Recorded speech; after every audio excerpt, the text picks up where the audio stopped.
Hi எல்லோரும் எப்படி இருக்கீங்க? இன்றைக்கி நம்ம என்ன பார்க்க போகிறோன்னா, கறியே சிக்கன் மட்டன் எதுவுமே போடாத கறி குழம்பு மாதிரி முள்ளங்கி போட்டு குழம்பு எப்படி வைக்கிறதுன்னு பார்க்க போகிறோம். அது முன்னாடி ஃபஸ்ட் டைம் நீங்கள் இப்போ தான் எங்கள் சேனலில் பார்க்கணுன்னா சப்ஸ்கிரைப் பண்ணிங்க. வாங்க வீடியோக்குள்ளே போகலாம். அதுக்கு தேவையான பொருள் வந்து 3 பெரிய சைஸ் வெங்காயம் வந்து பெருசு பெருசாக கட் பண்ணி மிக்சியில் அரைச்சி நல்லா இதை பாருங்கள், இந்த மாதிரி மையாக அரைச்சி வச்சுருக்கேன்.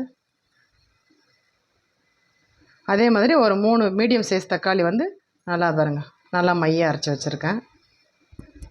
இப்போ எப்படி செய்யுதுன்னு பார்க்கலாம். ஒரு 5 ஸ்பூன் எண்ணெய் எடுத்துக்கலாம். இதுக்கு எண்ணெய் நிறைய தேவைப்படும். ஏன்னா நம்ம மையம் அரைச்சிருக்கிறோம். அரைச்சி வைக்கிறதுக்கும் அரிஞ்சு வைக்கிறதுக்கும் வித்தியாசம் என்னன்னா, இது கொஞ்சம் எண்ணெய் நிறைய தேவைப்படும். ஒரு 5 ஸ்பூன் 6 ஸ்பூன் எண்ணெய் எடுத்துக்கிறேன்.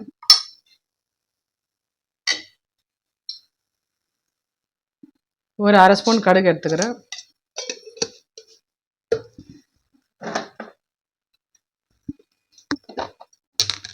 ஒரு அரை ஸ்பூன் சோம்பு, ஒரு துண்டு வந்து பட்டை, ஒரே ஒரு மராட்டி முக்கு, அன்னாச்சிப்பூ 2 இதழ், ஒரு 4 லவங்கம். பொரிஞ்சிச்சு. வெங்காயம் சேர்த்து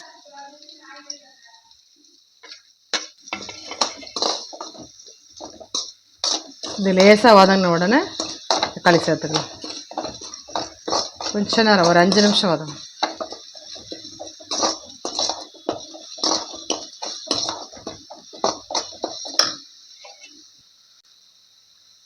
கொஞ்சம் வதங்கிடுச்சு. இப்போ நம்ம தக்காளி சேர்த்துக்கலாம்.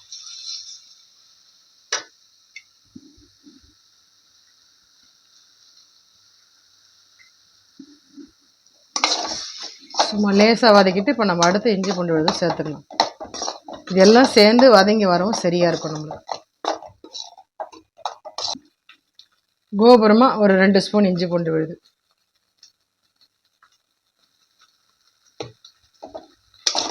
இது நான் செய்கிற குவான்டிட்டி வந்து ஒரு 4 பேர் சாப்பிடலாம் இந்த குழம்பு.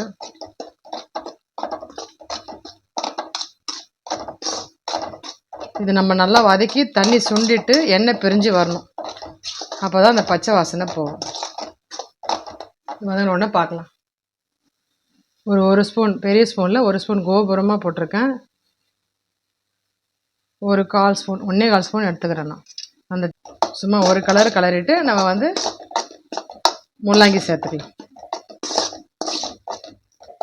நல்லா மொத்தம் சுண்டிடுச்சு பாருங்கள். அதில் வந்து தண்ணிலாம் மொத்தம் சுண்டிடுச்சு, பச்சை வாசனையும் போயிடுச்சு. இப்போ நம்ம காய் சேர்த்துக்கலாம். ஒரு 1/4 கிலோ முள்ளங்கி எடுத்துருக்கேன். நான் அரைஞ்சி வச்சுருக்கேன். ஒரே ஒரு உருளைக்கிழங்கு பொடியாக நறுக்கி வச்சுருக்கேன். இப்போ அதில் சேர்த்துக்கலாம்.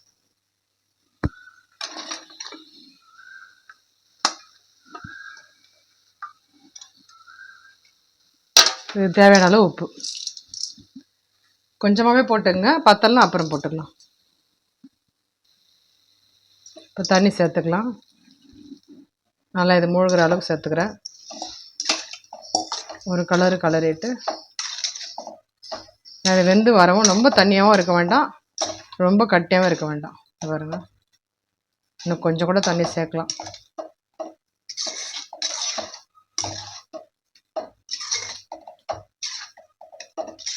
இதை சாப்பிட்டு பாருங்கள், கறி குழம்பு மாதிரியே இருக்கும் பாருங்கள். ஒரு அரை ஸ்பூன் பெப்பர் எடுத்துக்கிறேன்.